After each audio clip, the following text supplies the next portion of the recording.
एल्फामेंटर classes में अपना discussion चल रहा था सॉलिड स्टेट के ऊपर, ठोस अवस्था के ऊपर, और मैं आपको बता रहा था कि किस तरह से जो ठोस होते हैं उनमें क्या क्या गुण पाए जाते हैं। इसके अलावा आपके पास में जो सॉलिड होता है, जो ठोस होता है, वो आपके पास में किस तरह से वर्गीकृत किया जाता है। जैसे एक होता है वास्तविक ठोस, एक अपने पास में होता है आभासी ठोस, जिसको सूडो शॉर्ट भी ठोस भी अपन कहते हैं। फिर अपन ने पढ़ा था कि इनको क्रिस्टलीय और अक्रिस्टलीय के रूप में अपन यहाँ पर विभाजित करते हैं।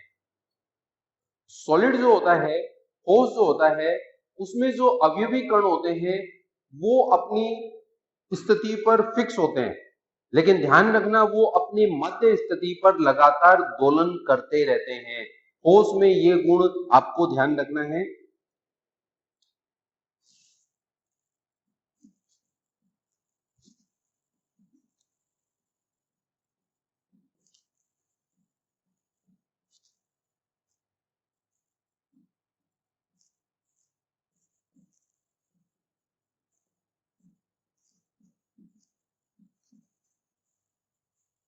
तो ठोस के जो अवयवी कण होते हैं वो अपने स्थान पर स्थिर रहते हुए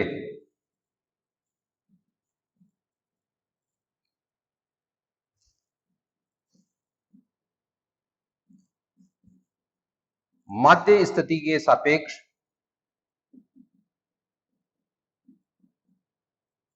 दोलन करते हैं।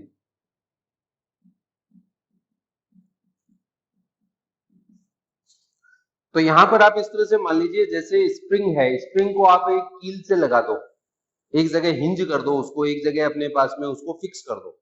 अब फिक्स करने के बाद में उसको खींच करके छोड़ दो, तो स्प्रिंग अपने पास में क्या होगी, स्प्रिंग अपनी जगह से नहीं जाएगी, क्योंकि वहां तो उसको अपन ने कील से या किसी चीज से अपन ने एक जगह स्थिर कर दिया, तो वहां से तो वो हिल नहीं रही, वहां तो स्थिर है वो। लेकिन जहां वो स्थिर है उसके चारों तरफ उसमें लगातार कंपन होते रहेंगे।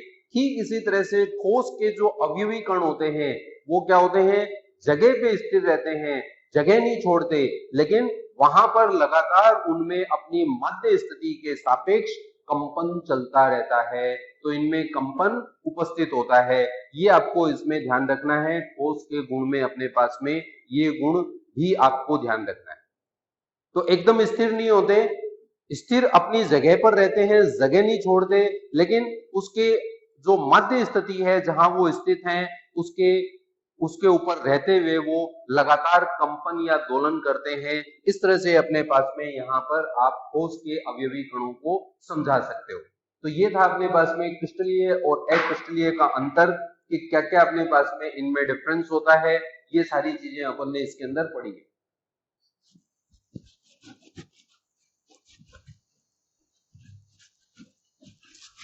आज अपना मुख्य डिस्कशन जो होगा वो अपना मुख्य डिस्कशन होगा क्रिस्टलीय ठोसों के प्रकार। जो क्रिस्टलीय ठोस होते हैं उनके कौन कौन से प्रकार होते हैं।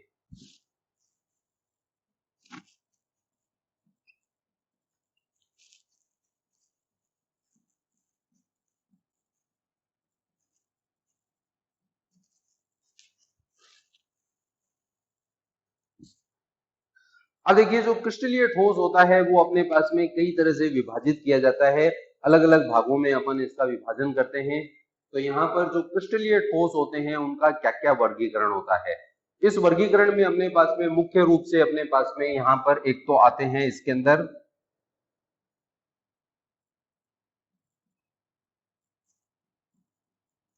आणविक ठोस होते हैं, और आणविक ठोस भी अपने पास में यहाँ पर तीन प्रकार के होते हैं।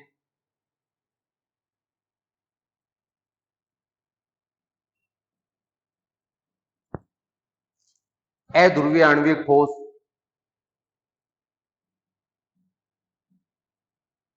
ध्रुवीय आणविक ठोस,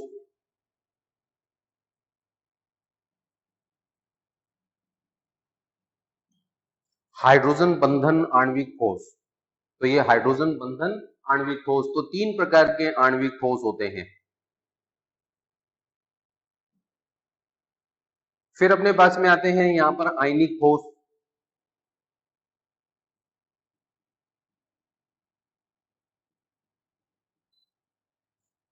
जो आयनों से मिलकर के बने हुए होते हैं। फिर आते हैं धात्विक ठोस,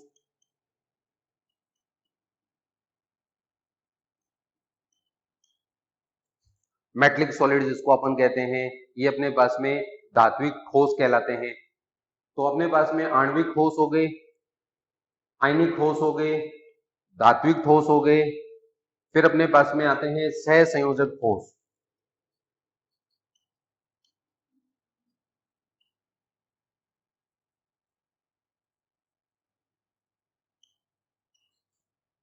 तो देखिए अपने पास में यहाँ पर मुख्य रूप से जो है ये अपने पास में इस तरह से वर्गीकृत किए जाते हैं।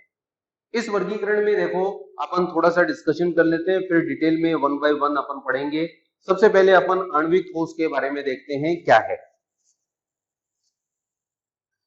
इसमें देखिए आणविक ठोस के अंदर क्या होता है कि ये जो ठोस होता है ये अणुओं का बना हुआ होता है। मतलब इसमें अवयवी कण जो होते हैं वो क्या होते हैं, अणु होते हैं।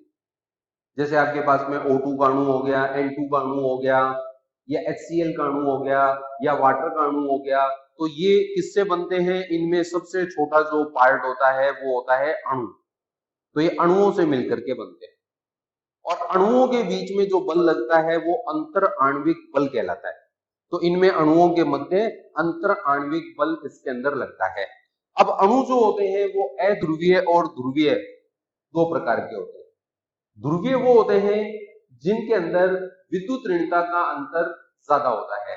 अब विद्युत ऋणता का अंतर अपने पास में जिसमें बहुत कम हो, या जो अणु समान प्रकार के परमाणुओं से बने, जैसे समान प्रकार के परमाणुओं से कौन सा बना, N2, या फिर बना O2, या H2, Cl2 का ठोस, F2 का ठोस, इनके सॉलिड बन जाएं। क्योंकि F2 और Cl2 गैस होती है, लेकिन आप ठंडा कर दो तो वो सॉलिड में चेंज हो जाती है। इनके ठोस अगर बन जाते हैं तो वो ठोस कहलाते हैं अध्रुवीय ठोस। तो ये अध्रुवीय में इस तरह क्या होता है, अध्रुवीय का मतलब होता है समान प्रकार के परमाणु जिनकी विद्युत ऋणताएं समान, या फिर अपने पास में क्या हो, बहुत थोड़ा सा अंतर हो, वो अध्रुवीय ठोस का निर्माण करेगा।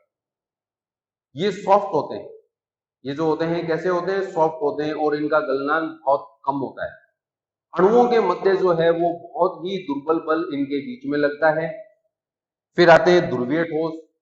ध्रुवीय ठोस में क्या होता है कि आपके पास में अणु होते हैं, लेकिन उन अणु के परमाणुओं के बीच में विद्युत ऋणता का अंतर ज्यादा होता है। जैसे हाइड्रोजन क्लोराइड HCl हुआ, तो HCl में हाइड्रोजन और क्लोरीन की विद्युत ऋणता का अंतर बहुत ज्यादा है, इसलिए अपने पास में वो कुछ आंशिक धनावेशित कुछ आंशिक ऋणावेशित बन जाएगा। ऐसे अपने पास में वो ध्रुवीय बन जाएगा। और इनके बीच में जो बल होता है वो बल अपने पास में द्विध्रुवीय आकर्षण कहलाता है। डायपोल डायपोल इंटरेक्शन नाम से अपन इनको जानते हैं। ये भी अपने पास में जो होते हैं ये भी सॉफ्टी होते हैं, गलनांक इनका भी कमी होता है। ध्रुवीय के अंदर ही एक एग्जांपल और होता है हाइड्रोजन बंधन। यदि हाइड्रोजन फ्लोरीन, ऑक्सीजन या नाइट्रोजन इनके साथ में जुड़ा हुआ हो, उच्च विद्युत ऋणी के साथ में जुड़ा हुआ हो, तो उस स्थिति में इनसे जो भी अणु बनेगा वो हाइड्रोजन बंधित होगा। जैसे H2O हो गया, NH3 हो गया, या फिर अपने पास में यहाँ पर HF हो गया। इनसे जो अणु बनेगा वो अपने पास में हाइड्रोजन बंधन प्रदर्शित करेगा, और ये हाइड्रोजन बंधन से अपने पास में यहाँ पर इनके यौगिक बनेंगे। इनके गलनांक और पतनांक जो होते हैं वो ज्यादा नहीं होते, लेकिन फिर भी अपने पास में कुछ ज्यादा होते हैं। इनके कंपैरिजन में ये कंपैरेटिवली ज्यादा होते हैं, और ये थोड़े से कठोर होते हैं, थोड़े से हल्के से, ज्यादा नहीं होते, मृदु नहीं होते, कहने का मतलब सॉफ्ट नहीं होते, थोड़े से अपने पास में ये हार्ड होते हैं। आयनिक ठोस जो आयनों से बन के मिलता है, जैसे NaCl हो गया, सीजियम क्लोराइड हो गया, इस टाइप के, तो ये अपने पास में आयनिक ठोस होते हैं। आयनों के मध्य प्रबल कूलाम्ब बल लगता है, कूलाम्बिक बल जिसको अपन कहते हैं, या स्थिर विद्युत आकर्षण बल होता है, जिसके कारण से ये कठोर होते हैं। इनका गलनांक क्वथनांक जो होता है वो उच्च में शामिल होता है, अपेक्षाकृत ज्यादा होता है। तो ये आयनिक ठोस हो गए। धात्विक ठोस, धातुओं से मिलकर के जो ठोस बनता है, जिसमें धातु धातु के बीच में क्या होता है, धातु धातु के बीच में अपने पास में धात्विक बल लगता है। तो ये भी अपने पास में क्या होते हैं, सामान्यतः कठोर होते हैं और इनके गलनांक जो होते हैं वो उच्च गलनांकों में शामिल होते हैं। फिर आते हैं सहसंयोजक ठोस। ये वो ठोस होते हैं जिसमें परमाणुओं से मिलकर के बनते हैं, लेकिन इसमें परमाणु एक परमाणु से दूसरा, दूसरे से तीसरा, तीसरे से चौथा, ऐसे अपने पास में क्या है, एक के बाद एक सारे परमाणु एक दूसरे से जुड़ते हुए चले जाएंगे सहसंयोजक बंध के द्वारा। तो अपने पास में सारे के सारे परमाणु सहसंयोजक बंध के द्वारा जुड़ करके अनंत त्रिविम संरचना बनाए, तो उसको अपन क्या कहते हैं, सहसंयोजक ठोस कहते हैं। जैसे डायमंड होता है, ग्रेफाइट होता है, सिलिकॉन कार्बाइड होता है, सिलिका होता है, एल्यूमिनियम नाइट्राइड होता है, ये इस टाइप के अपने पास में होते हैं। इसमें इतने सारे सहसंयोजक बंध बनते हैं जिनको तोड़ना बहुत ही ज्यादा मुश्किल होता है, इसलिए अपने पास में इनके गलनांक जो होते हैं वो सबसे ज्यादा होते हैं और हार्डनेस भी इनकी सबसे ज्यादा होती है। तो ये कुल मिलाकर के जो ठोस हैं उनके अलग अलग टाइप अपन ने स्टडी किए और ये अलग अलग टाइप के आधार पर अपने पास में यहाँ पर इनके वर्गीकरण अपन इस्तेमाल करते हैं। ठीक है, अब वन बाय वन अपन यहाँ पर डिस्कस करेंगे और उनके बारे में अपन जानेंगे कि किस तरह से अपने पास में इस्तेमाल किए जाते हैं। तो सबसे पहले अपन यहाँ पर लेते हैं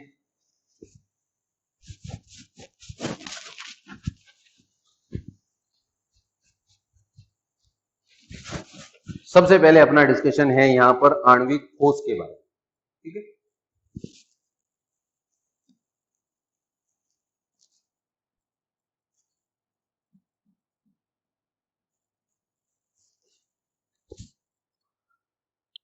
इनमें क्या होता है कि इनमें जो आकर्षण बल होता है जो अपने पास में यहाँ पर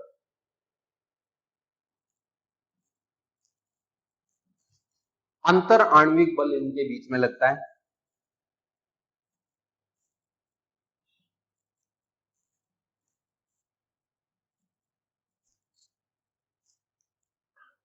और ये अंतर आणविक बल दुर्बल होता है।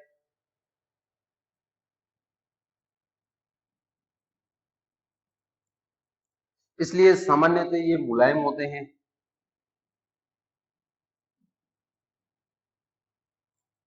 और दुर्बल होने के कारण से इनका गलनांक आपको कम मिलेगा। ठीक है, तो आपके पास में आणविक ठोस जो है वो अणुओं से मिलकर के बने हुए ठोस हैं। अब इनके अलग अलग टाइप में अपन यहाँ डिस्कस करते हैं किस तरह से अलग अलग टाइप अपन इनको क्लासिफाइड करेंगे।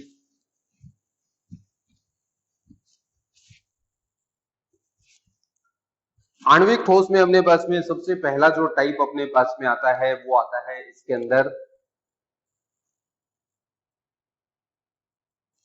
ए नंबर पे। सबसे पहले अपन यहाँ डिस्कस करते हैं अध्रुवीय आणविक ठोस।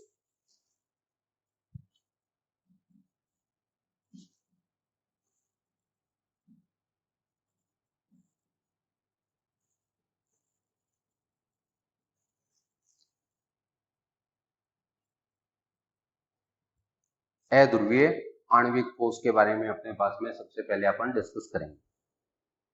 अध्रुवीय आणविक ठोस क्या होता है, ये जो अणु होते हैं ये समान प्रकार के परमाणुओं से बनते हैं।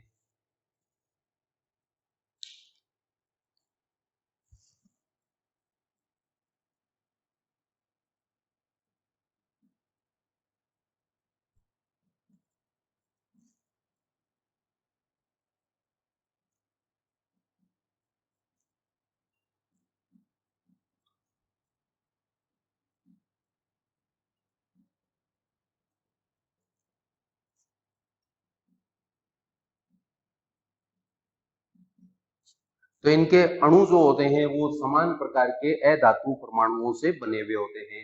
जैसे अपने पास में यहाँ पर N2 नाइट्रोजन नाइट्रोजन मिलकर के समान परमाणु मिलकर N2 बना है। फास्फोरस फास्फोरस समान प्रकार के परमाणु मिलकर के P4 बना है। समान प्रकार के 8 सल्फर मिलकर के अपने पास में S8 बना है।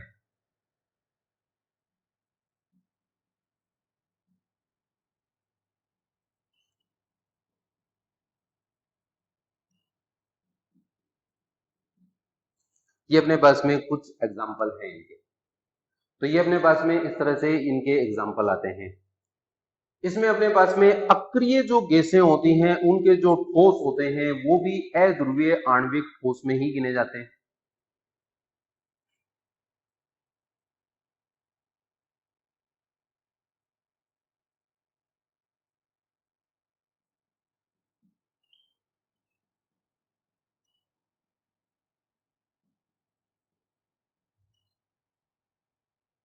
अक्रिय गैसों के सॉलिड,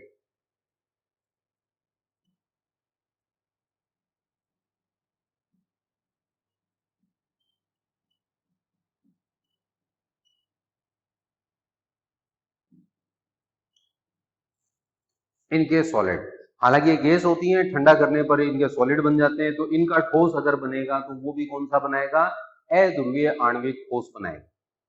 तो यहाँ पर क्या होता है, या तो समान प्रकार के परमाणुओं से अणु बना हुआ होगा या फिर अक्रिय गैस जो होती हैं उनके ठोस बने हुए होंगे, तो ये आपके पास में किस में आएंगे, अध्रुवीय आणविक ठोस के अंदर आएंगे।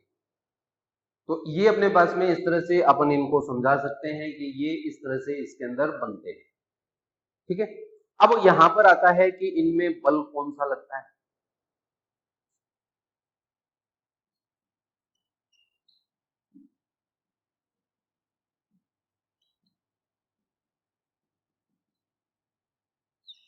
अणुओं के मध्य बल। अब अणुओं के मध्य जो बल होता है ये अपने पास में होता है लंदन बल कहते हैं इसको, या परिक्षेपण बल कहते हैं।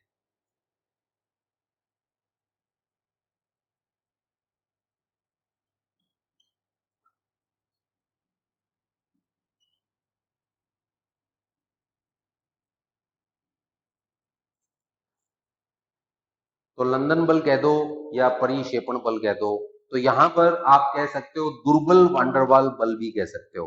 तो ये अपने पास में यहां पर दुर्बल वांडरवाल बल।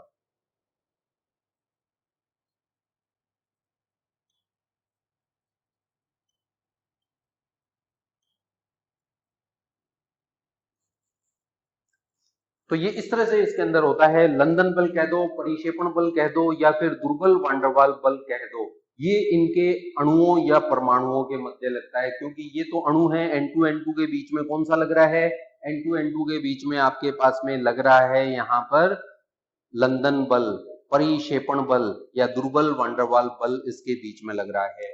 P4 के बीच में दुर्बल वांडरवाल बल लग रहा है। S8 के बीच में, Cl2 के बीच में, O2 के बीच में। यहां थोड़ा सा ध्यान रखना, ये बल अणुओं के मध्य है। अब कई बार एग्जामिनर क्या होता है कि आपको थोड़ा सा घुमा देता है, आदत होती है ना उसकी, आदत से मजबूर है, क्या करे, तो वो क्या करता है, आपको थोड़ा सा क्या करेगा, घुमा देगा। और जहां पर जैसे ही थोड़ा सा घुमाएगा तो जो घूमने वाले हैं वो तो साथ ही घूम जाएंगे, और बाकी जो है वो उसको क्या है, देखेंगे, अरे वही क्वेश्चन है, ये तो बहुत इजी है। अब देखो एग्जामिनर क्या करता है, आपको कैसे घुमाता है, वो कहता है आणविक ठोस में परमाणुओं के मध्य कौन सा लगता है। क्वेश्चन देखो यहां पर उसने बड़े अच्छे तरीके से आपसे पूछा है।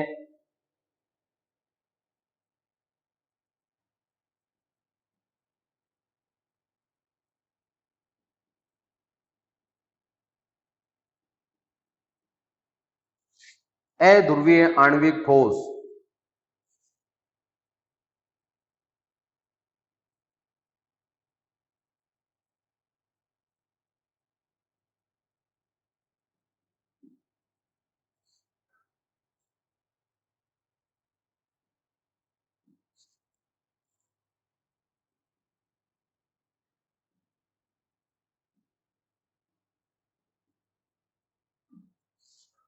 परमाणुओं के मध्य कौन सा बल है।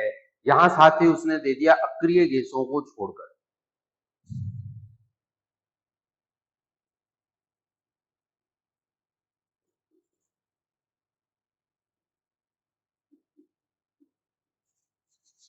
अक्रिय गैस जो है वो अपने पास में शामिल नहीं करनी, तो अक्रिय गैसों को छोड़ करके इसने ये क्वेश्चन पूछा है आपसे। अब क्या होगा, अब यहां पर आपके पास में N2N2 के बीच में नहीं पूछ रहा है, ये पूछ रहा है N और N के बीच में कौन सा है, ये।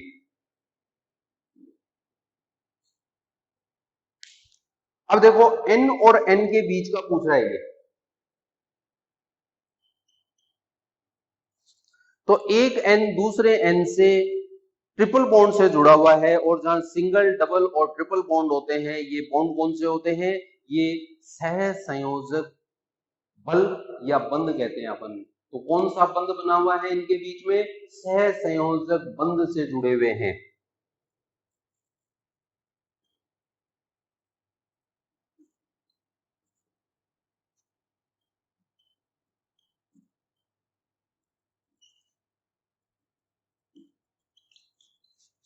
अब क्या होता है कि एक आदत होती है कि किताब में टेबल दे रखी है, टेबल याद कर ली, ठीक है। टेबल में दे रखा है कि अणुओं के मध्य कौन सा बल लगता है, याद कर लिया, अणुओं के मध्य अपने पास में परिक्षेपण बल या लंदन बल लगता है, ठीक है। अब एग्जामिनर ने क्वेश्चन क्या पूछा, अणुओं के बीच नहीं पूछा, परमाणुओं के बीच में पूछ लिया। तो ध्यान रखना कि जो आपके पास में अध्रुवीय जो आपके पास में उपस्थित हैं, अध्रुवीय आणविक ठोस जो उपस्थित हैं, उसमें परमाणु परमाणु के मध्य, इसमें अक्रिय गैसों को अलग निकाल दो, उसमें परमाणु परमाणु के मध्य जो है वो कौन सा बल लगता है या कौन सा बंध होता है, तो इसमें सहसंयोजक बंध होता है इनके बीच में। तो ये देखिए, परमाणु परमाणु सहसंयोजक, सहसंयोजक, सहसंयोजक, तो इनके मध्य सहसंयोजक होता है। हाँ, अगर अक्रिय गैस के बारे में पूछ ले, स्पेशली आपसे कह दे कि अक्रिय गैस है ठोस अवस्था में, तो इसमें परमाणु परमाणु के मध्य कौन सा लगता है, तो फिर लंदन बल होगा। अक्रिय गैस में अणु होते ही नहीं, होते ही परमाणु है, इसलिए आप वहां कह सकते हो कि अंतर परमाणुवीय बल जो है उसमें अंतर आणविक होता ही नहीं है, वो अंतर परमाणुवीय ही होता है। तो अक्रिय गैसों में परमाणु परमाणु के मध्य लंदन बल या परिक्षेपण बल लगता है।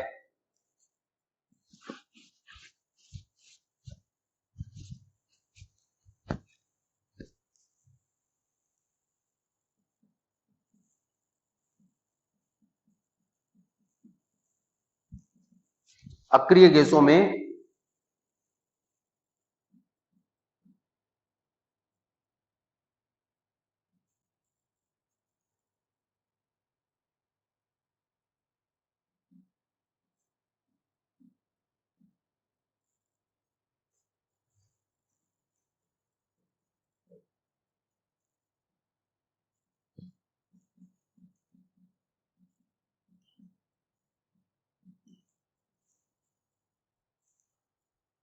तो इसमें एक परमाणुीय बल केवल और केवल अपने पास में लंदन या परिक्षेपण बल होता है, लेकिन बाकी जो आपके पास में यहाँ पर अध्रुवीय आणविक ठोस हैं, उनमें परमाणुओं के मध्य आपके पास में सहसंयोजक होता है और अणुओं के मध्य लंदन बल होता है। दो चीजें ध्यान रखना।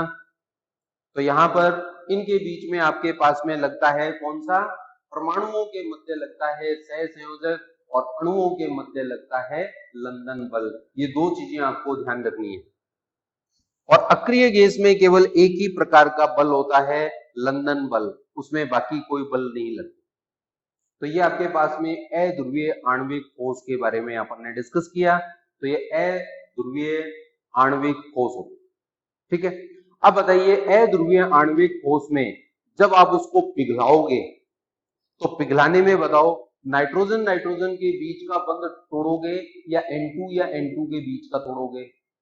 तो पिघलाने में ध्यान रखना, अणुओं के बीच का बंध तोड़ा जाता है, हर अणु को दूसरे अणु से स्वतंत्र किया जाता है, न कि परमाणुओं को। तो इसका मतलब है कि जब आप इसको पिघलाओगे तो दुर्बल बल को तोड़ोगे, दुर्बल बल के लिए कम तापमान लगेगा, और टेम्परेचर कम लगेगा, इसका मतलब इनका गलनांक कम होता है। तो नेक्स्ट पॉइंट अपने पास में इसमें ध्यान रखना,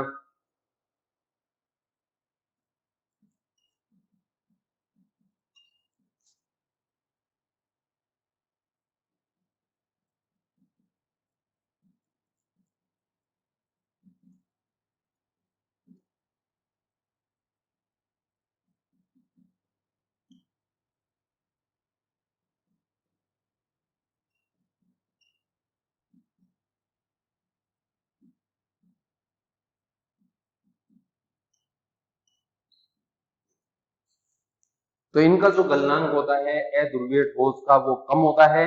उसका कारण है कि इनका अंतर आणविक बल सबसे दुर्बल होता है, जिसका नाम है लंदन बल। तो लंदन बल सबसे वीक होता है, इसलिए अपने पास में इनके गलनांक आपको सबसे कम मिलेंगे।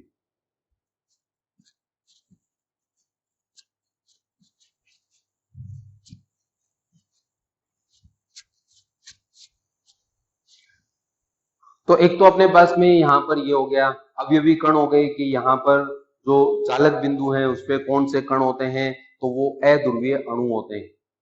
ठीक है, तो यहाँ पर ये इस तरह से इसके अंदर आ गया।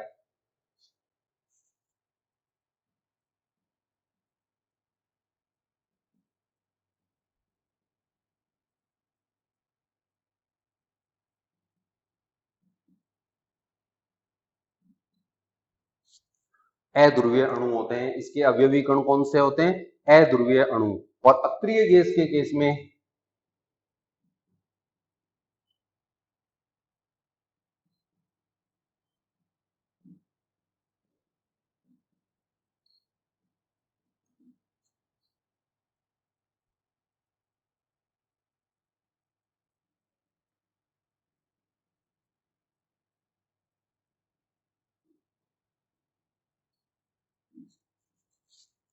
तो अक्रिय गैसों के केस में ध्यान रखना, अक्रिय गैस के परमाणु होते हैं, बाकी अणु अपने पास में यहाँ पर अवयवी इसके अंदर आते हैं।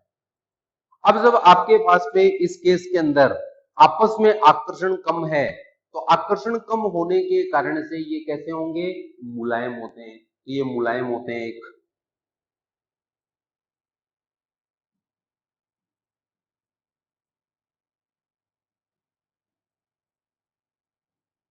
तो इनके सॉलिड जो होते हैं वो सॉफ्ट सॉलिड के अंदर आते हैं अपने पास में।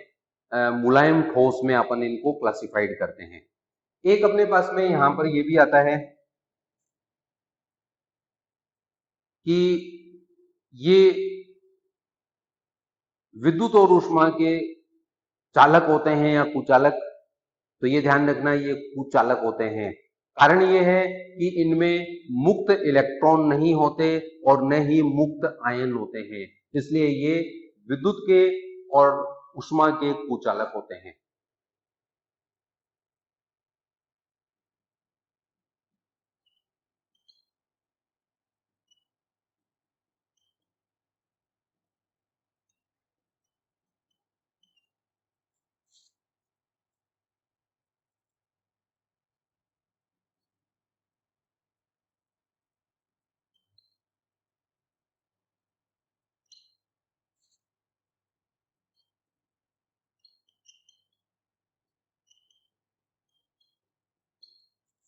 तो इनमें न तो मुक्त आयन होते हैं न ही मुक्त इलेक्ट्रॉन होते हैं, जिसके कारण से अपने पास में ये ऊष्मा के और विद्युत के कुचालक के रूप में ये इस्तेमाल किए जाते हैं। तो ये तो हो गया आपके पास में अध्रुवीय आणविक ठोस, जिसके बारे में ये चीजें आपको पता होनी चाहिए। ठीक है, चलिए नेक्स्ट अपन लेते हैं यहाँ पर सेकंड नंबर का अपन लेते हैं। सेकंड नंबर पे अपने पास में है यहाँ पर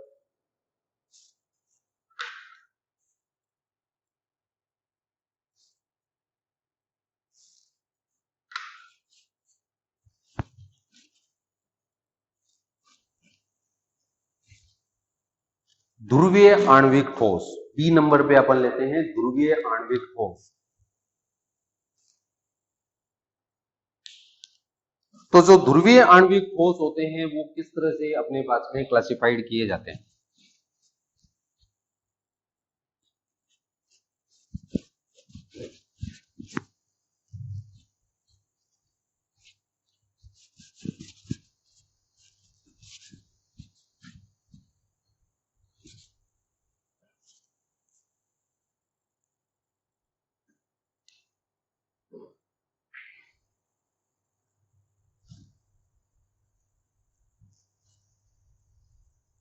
HCl। तो यहां पर आपके पास में क्या है, विद्युत ऋणता का अंतर है।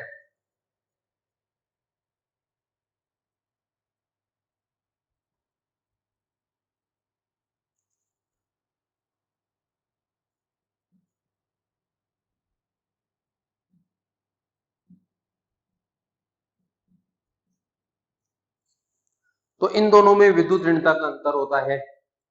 इसकी विद्युत ऋणता लगभग अपने पास में 3 होती है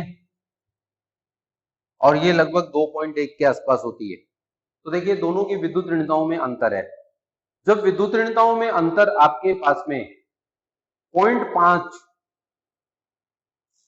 से ज्यादा होता है तो जो आपके पास में अणु बनेगा वो कैसा होगा, ध्रुवीय अणु बनेगा। तो देखिए दोनों की विद्युत ऋणताओं में 0.9 का अंतर है, इसलिए ध्रुवता होगी। इसका मतलब है साझे के इलेक्ट्रॉन को खींचने की प्रवृत्ति Cl में ज्यादा, इसमें कम। तो यहां पर आपके पास में आंशिक धनावेश और आंशिक ऋणावेश पैदा होंगे। तो यहां पर जो आपके पास में अणु होगा उस अणु में परमाणुओं के बीच में विद्युत ऋणता का अंतर जो है वो 0.5 या उससे ज्यादा होगा। तो ये अपने पास में किसमें काउंट हो जाएगा, ये ध्रुवीय में अपने पास में काउंट हो जाएगा। तो ऐसे जो अणु होते हैं जिनके परमाणुओं के बीच में विद्युत ऋणता का अंतर 0.5 से ज्यादा होता है वो ध्रुवीय अणु बनाते हैं। तो ये ध्रुवीय अणु बन गया आपके पास में। इसी तरह से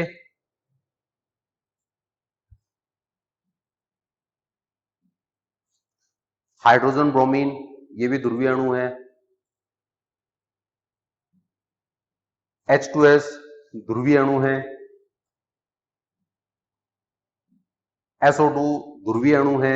SO3 ध्रुवीय अणु है। तो ऐसे अपने पास में यहां पर ये ध्रुवीय अणु अपन इस्तेमाल करते हैं।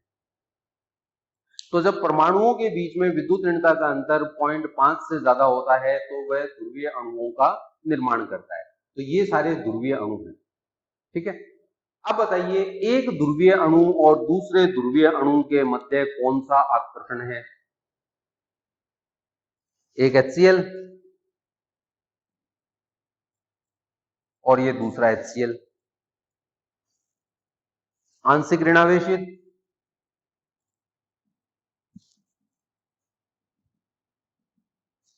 ये इनके बीच में आकर्षण है। इस आकर्षण को अपन क्या कहते हैं, द्विध्रुव आकर्षण या द्विध्रुव अन्योन्य क्रिया, एक ही बात है। द्विध्रुव आकर्षण कह दो या द्विध्रुव अन्योन्य क्रिया कह दो।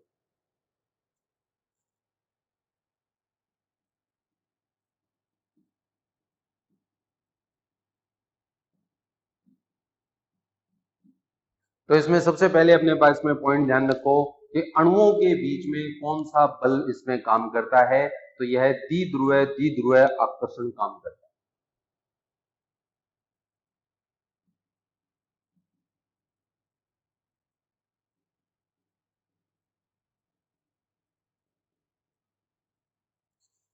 जिसको आप द्विध्रुव अन्योन्य भी कह सकते हो।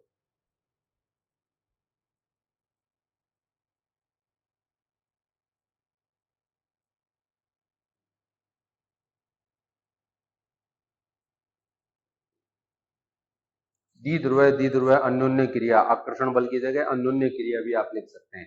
तो अणुओं के मध्य इस तरह का बल यहां पर काम करता है और ये अपने पास में लंदन बल की तुलना में ज्यादा है।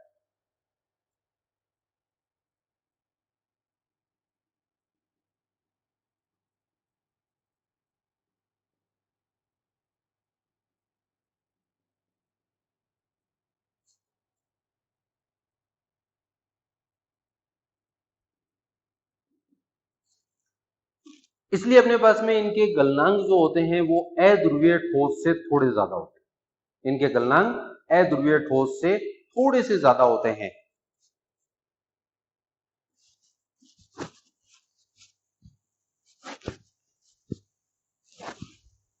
ये जो ठोस होते हैं ये भी मुलायम होते हैं।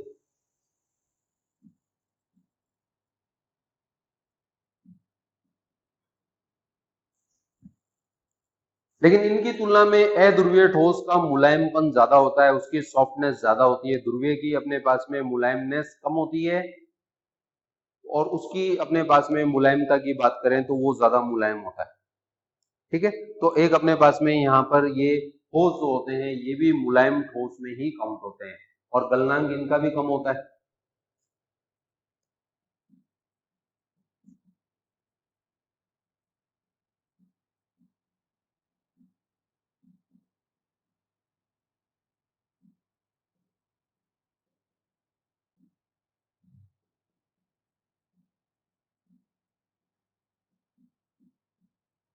लेकिन अध्रुवीय ठोस से अपने पास में इनका गलनांक आपको ज्यादा मिलेगा।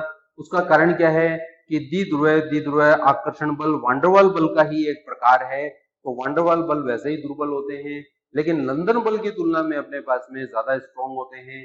तो यहाँ पर कारण क्या है, कम होने का रीजन है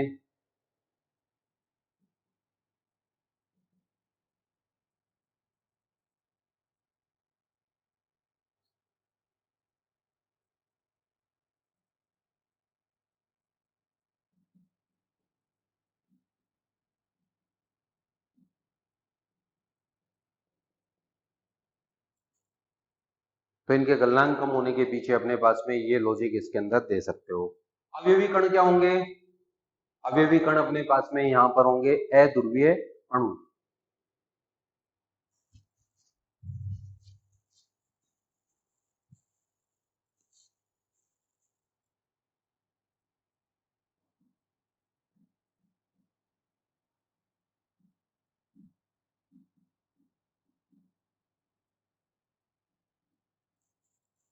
अध्रुवीय अणु अपने पास में इसके अंदर आ जाएंगे।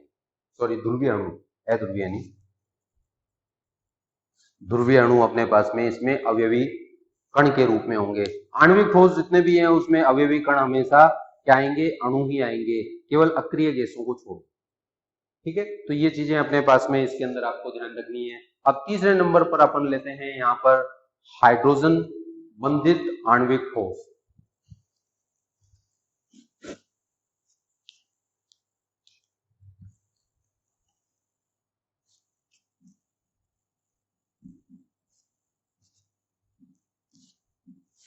H बंधित ध्रुवीय आणविक ठोस, ये होते ध्रुवीय ही है, अध्रुवीय में हाइड्रोजन बंधन बनेगा ही नहीं। तो सबसे पहले हाइड्रोजन बंधन की बात कर लेते हैं अपन।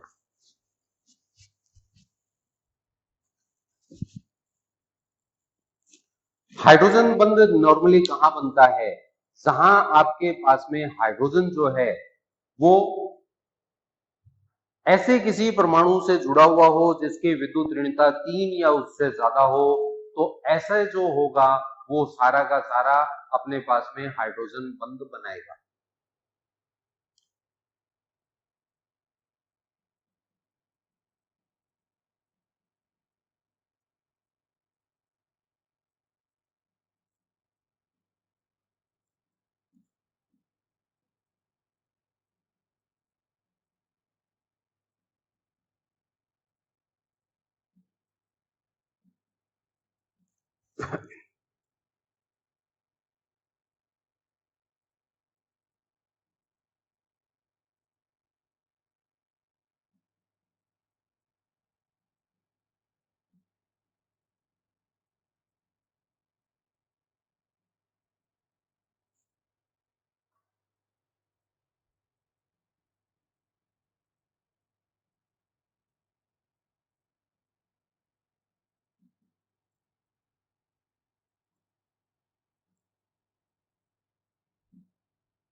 तो इसमें अपने पास में जब हाइड्रोजन जो है वो 3 या अधिक विद्युत ऋणता वाले परमाणु के साथ में जुड़ा हुआ हो, तो इसके जुड़ने से जो अणु बनता है उन अणुओं के मध्य हाइड्रोजन बंध आपको मिलेगा। तो ये हाइड्रोजन बॉन्डिंग को अपन इस तरह से एक्सप्लेन कर सकते हैं, इस तरह से अपन इसको समझा सकते हैं।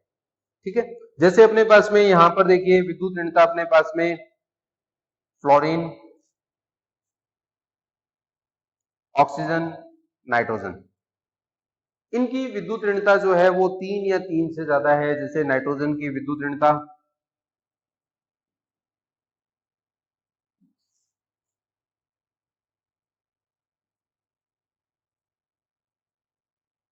ये अपने पास में है।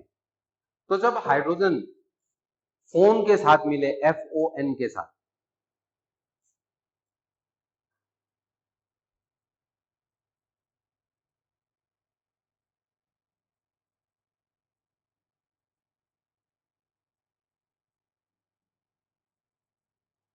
PHON नहीं है, फोन नहीं है, FON फोन है ये। तो यहां पर ध्यान रखना, जब हाइड्रोजन FON या F फ्लोरीन ऑक्सीजन या नाइट्रोजन, इसके साथ सहसंयोजक बंध बनाए।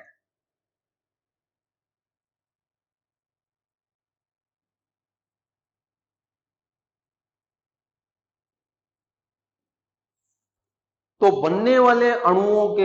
मध्य बनने वाले अणुओं के मध्य क्या होता है, हाइड्रोजन बंधन होता है। जैसे आपके पास में इसने बनाया H2O, तो यहां ध्यान रखना हाइड्रोजन और ऑक्सीजन के बीच में हाइड्रोजन बंधन नहीं है। हाइड्रोजन बंधन कहां होगा, अणुओं और अणुओं के मध्य होगा।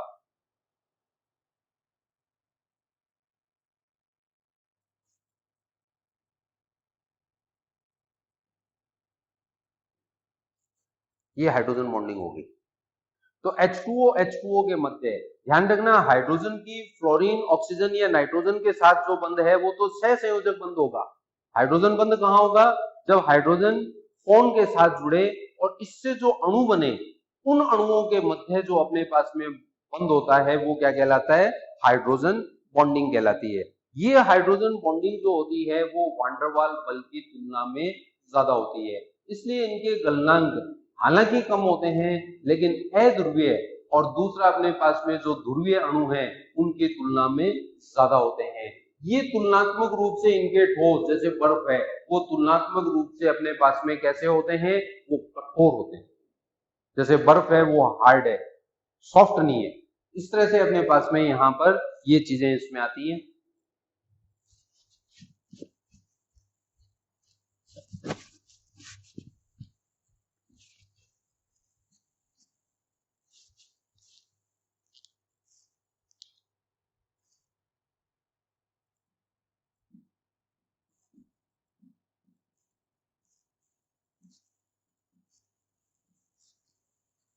इसमें अणुओं के मध्य बल क्या लिखोगे, इसमें अणुओं के मध्य बल आप लिखोगे, अणुओं के मध्य हाइड्रोजन बंधन।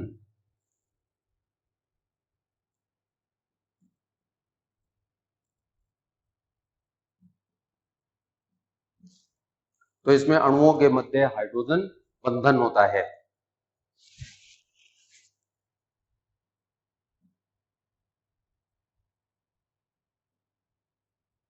ये नर्म नहीं होते, ये कठोर होते हैं।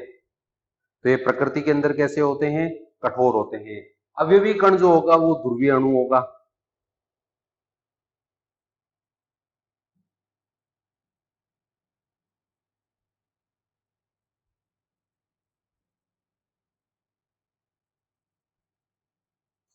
जिसमें हाइड्रोजन फोन से जुड़ी हो, हाइड्रोजन फोन से जुड़ी रहनी चाहिए, ऑनलाइन रहनी चाहिए हाइड्रोजन हमेशा, मतलब फोन से जुड़ी रहनी चाहिए, FON से जुड़ी रहनी चाहिए। तो अपने पास में वो क्या करेंगे, वो अपने पास में इस तरह के यौगिक बनाएंगे।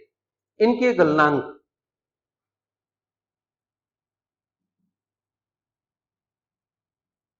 कम होते हैं, कारण कि हाइड्रोजन बंधन जो होता है वो भी दुर्बल में ही आता है वान डेर वाल बल की तुलना में। तो यहाँ पर देखिए आपके पास में 3 तरह के हैं, इनके गलनांक का जो क्रम है वो इस तरह से होगा।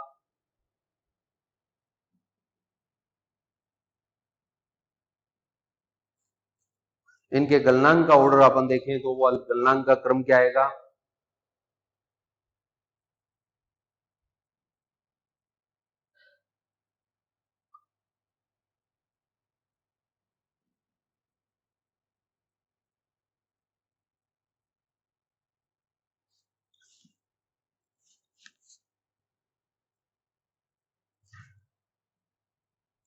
अध्रुवीय ठोस का अपने पास में सबसे कम मिलेगा, फिर अपने पास में ध्रुवीय ठोस आएगा,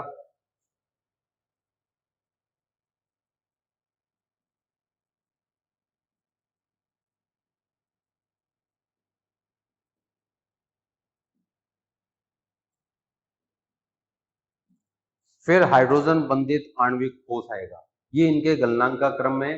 इसका कारण यह है, यहाँ लंदन बल है सबसे दुर्बल होता है, उसमें द्विध्रुवीय आकर्षण बल अपने पास में वान डेर वाल बल का एक प्रकार है, और उसमें हाइड्रोजन बंध जो होता है वो उसकी तुलना में ज्यादा प्रबल होता है। इस तरह से यहाँ पर आप गलनांक का क्रम इनका लिख सकते हो।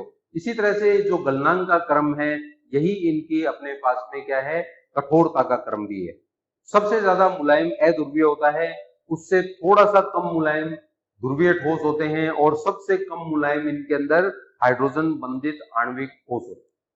ठीक है, ये अपने पास में यहाँ पर ध्यान रखना है। इसके जो एग्जाम्पल्स हैं वो अपने पास में है यहाँ पर।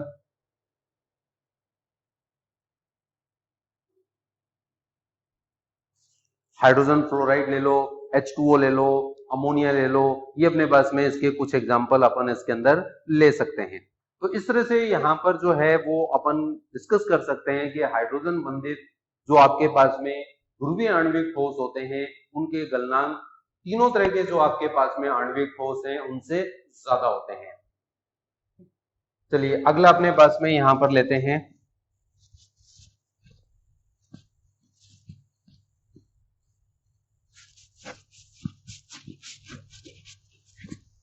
तो आणविक ठोसों के तो अपने पास में यहाँ पर सभी एग्जाम्पल अपने कंप्लीट हो गए। तो ये तो हो गए अपने पास में आणविक ठोस। सेकंड अपने पास में यहाँ डिस्कस में अपन लेते हैं वो है आयनिक ठोस।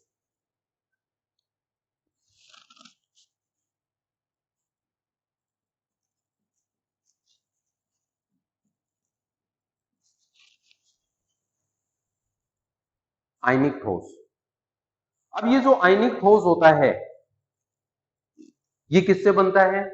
ये धन आयन और ऋण आयन से बनता है।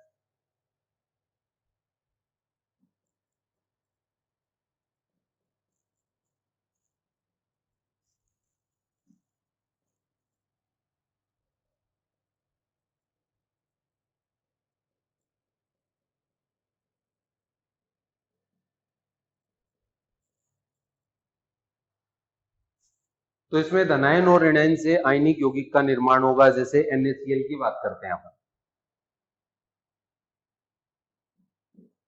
Na+ और Cl-। इसमें अपने पास में यहां पर आयनों के मध्य कौन सा बल लगता है?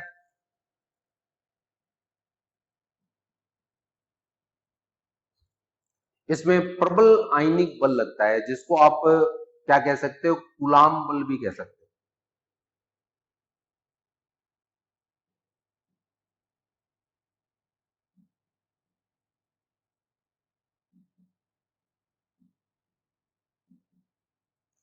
प्रबल कूलाम्बिक बल, इसका एक नाम और है, इसको आप स्थिर विद्युत आकर्षण बल भी कह सकते हो।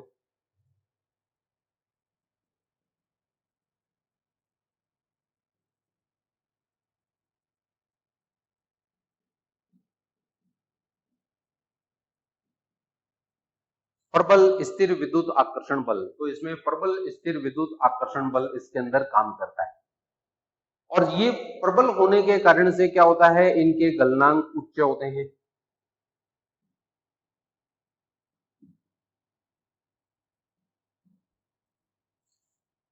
कारण क्या है? प्रबल कूलाम्बिक बल है या प्रबल स्थिर विद्युत आकर्षण बल है, जिसके कारण से इनके गलनांक ज्यादा होते हैं। तो इनके गलनांक आपको उच्च मिलेंगे। तो ये हायर अपने पास में मेल्टिंग पॉइंट वाले होते हैं। इसमें अवयवी कण कौन से होते हैं?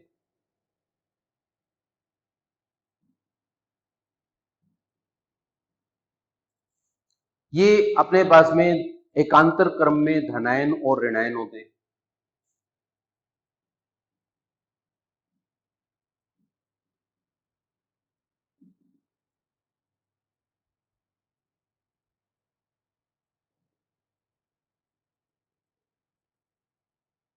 तो अवयवी कण यहाँ पर एकांतर क्रम में धनायन और ऋणायन होंगे। स्थिर प्रबल स्थिर विद्युत आकर्षण बल होगा।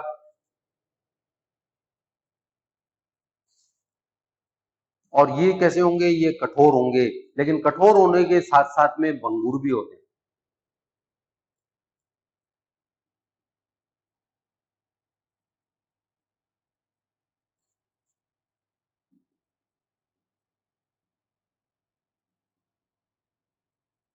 तो ये कठोर होते हैं, लेकिन साथ में इनकी भंगुर प्रकृति इसके अंदर पाई जाती है। तो ये आपके पास में इस तरह से है। अब ये बताना है आपको, क्या ये विद्युत का चालन करते हैं? ठोस अवस्था में ये विद्युत का चालन नहीं करते। क्यों नहीं करते? रीजन बताओ इसका, क्या कारण है कि ठोस अवस्था में ये विद्युत का चालन नहीं करते? क्या रीजन है? तो देखिए इसका रीजन है, ठोस अवस्था में विद्युत चालन नहीं करने का मुख्य कारण क्या है कि ठोस अवस्था में विद्युत का चालन इसलिए नहीं करते कि इनमें आयन होते हैं। इसमें क्या होता है, एक ऑप्शन दिया हुआ होता है, क्योंकि इनमें आयन नहीं होते, गलत है। आयनिक यौगिक जब भी होगा, चाहे उसकी ठोस अवस्था हो, चाहे उसकी द्रव अवस्था हो, चाहे उसकी गैसीय अवस्था हो, हर अवस्था में उसमें आयन होते हैं। तो ध्यान रखना, ठोस अवस्था में ये विद्युत का चालन क्यों नहीं करते, क्योंकि इनमें आयन तो होते हैं लेकिन गतिशील नहीं होते, एक जगह से दूसरी जगह नहीं जा सकते, तो एक जगह रहते हुए तो कोई चीज ले जा नहीं सकते, इसलिए ध्यान रखना, इसलिए ये अपने पास में विद्युत का चालन नहीं करते।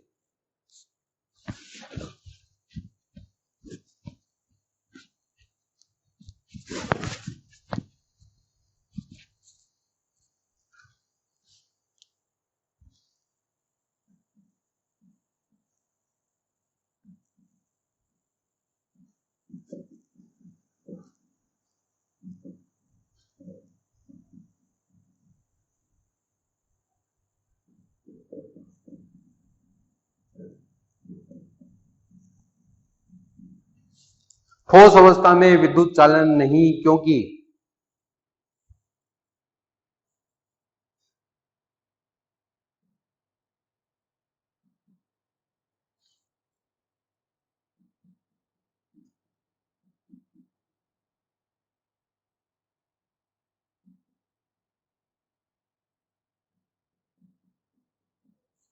इनमें गतिशील आयन नहीं, आयन तो होते हैं लेकिन उनमें गति नहीं होती।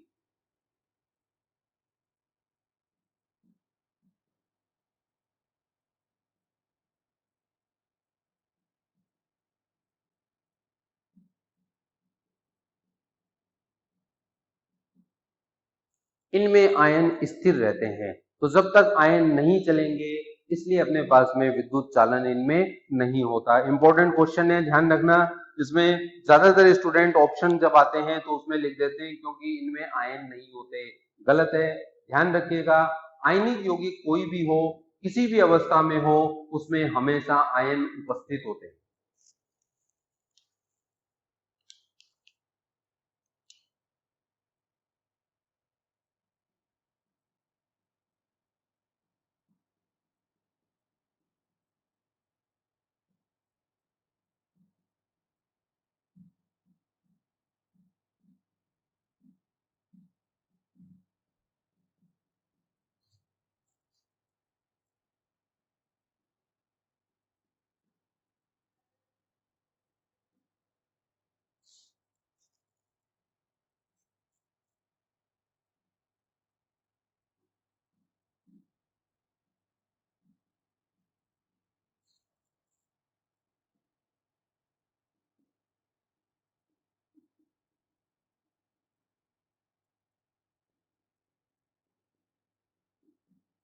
तो ध्यान रखिएगा, इनमें आयन हमेशा उपस्थित रहते हैं, ऐसा कोई केस नहीं होता जिनमें आयन नहीं होते। तो यहाँ पर इनके ध्यान रखना, इनके गलनांक उच्च होते हैं क्योंकि प्रबल बल होता है, स्थिर विद्युत आकर्षण बल होता है, प्रबल कूलाम्बिक बल होता है, इसलिए इनके गलनांक ज्यादा होते हैं, इसलिए कठोर भी होते हैं। लेकिन ठोस अवस्था में विद्युत का चालन नहीं करते क्योंकि गतिशील आयन नहीं होते, मूवेबल आयन नहीं होते, डीलोकलाइज्ड आयन नहीं होते, इसलिए अपने पास में ये चालन नहीं करते।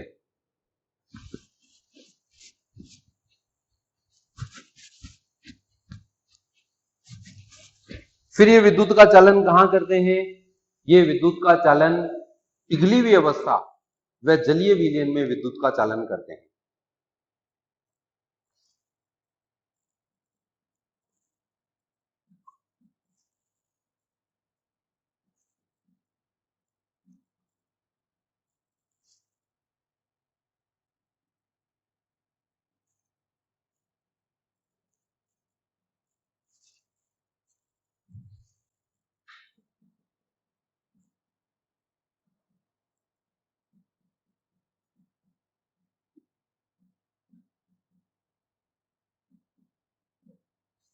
तो पिघली हुई अवस्था में या फिर जलीय विलयन में विद्युत का चालन करते हैं क्योंकि पिघली हुई अवस्था में मुक्त आयन होते हैं और जलीय विलयन में भी मुक्त आयन होते हैं।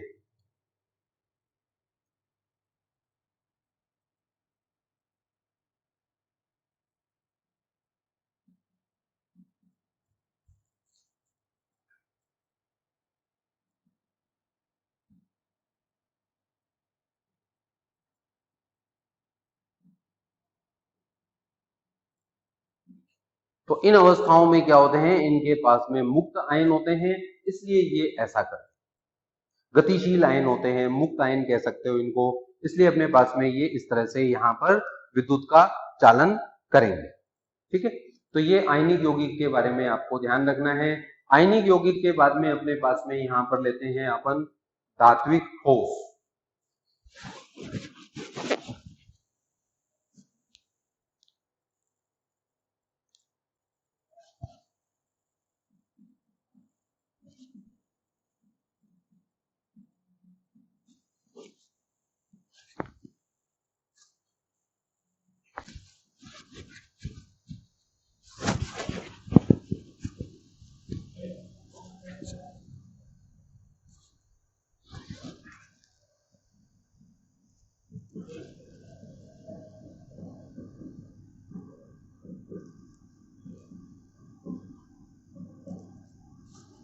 इसमें अवयवी कण धात्विक आयन होते हैं।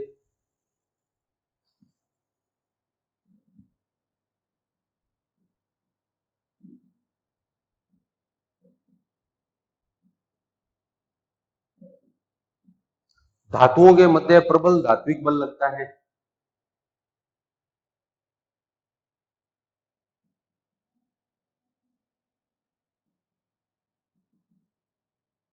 अब धात्विक बल क्या होता है?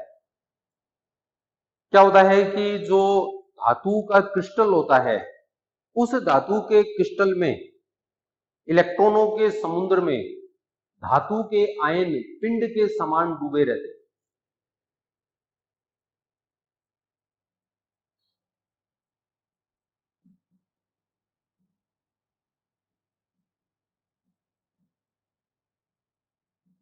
धात्विक क्रिस्टल में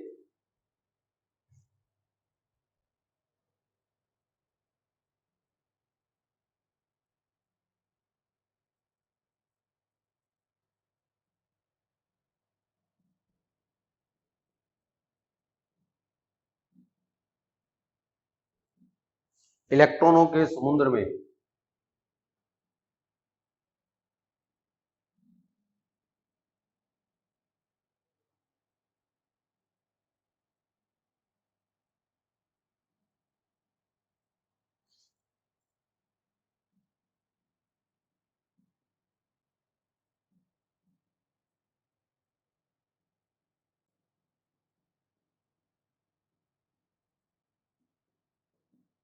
पिंड के समान डूबे रहते हैं। और गतिशील जो इलेक्ट्रॉन होते हैं, ये जो इलेक्ट्रॉन होते हैं जो धातुओं ने अपने में से निकाल दिए, ये इलेक्ट्रॉन एक जगह से दूसरी जगह जाते हैं।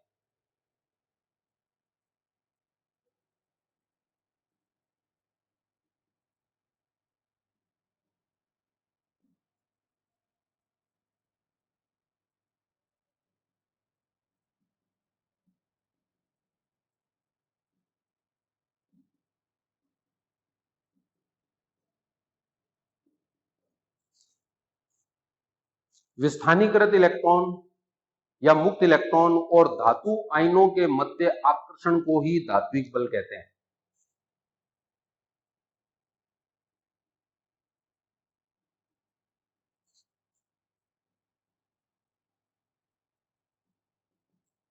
तो ये अपने पास में इस तरह से धात्विक बल को अपन परिभाषित करते हैं। तो यहां ध्यान रखना है, इसके अंदर धात्विक बल होता है, और धात्विक बल अपने पास में किसके मध्य होता है?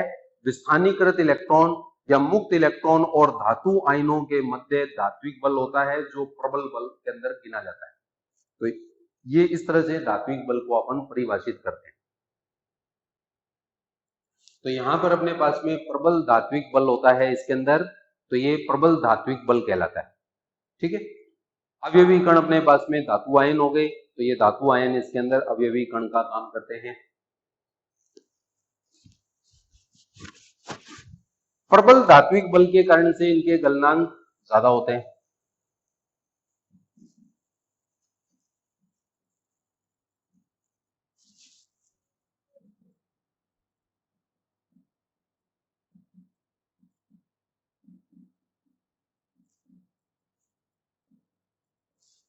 कारण है प्रबल धात्विक बल, तो प्रबल धात्विक बल के कारण से इनके गलनांक उच्च होते हैं।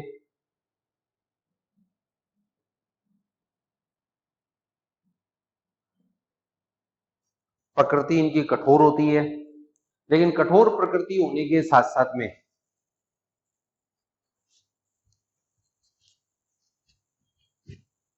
प्रकृति तो कठोर हो गई, लेकिन इनमें आघात वर्णनीयता व तन्यता पाई जाती है।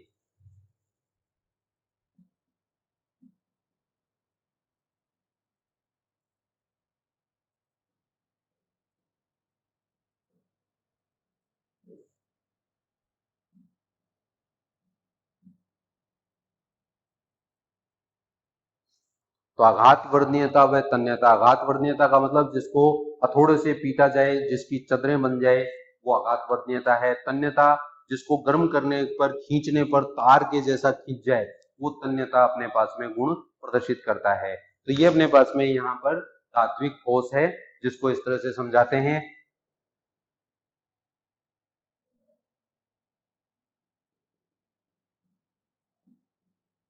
ये इसके कुछ एग्जांपल है, ठीक है। तो अपने नेक्स्ट लेक्चर में अपन यहाँ डिस्कस करेंगे सहसंयोजक ठोस के बारे में, कि सहसंयोजक ठोस क्या होता है, कितने तरह के होते हैं, उनकी प्रॉपर्टीज वगैरह के बारे में।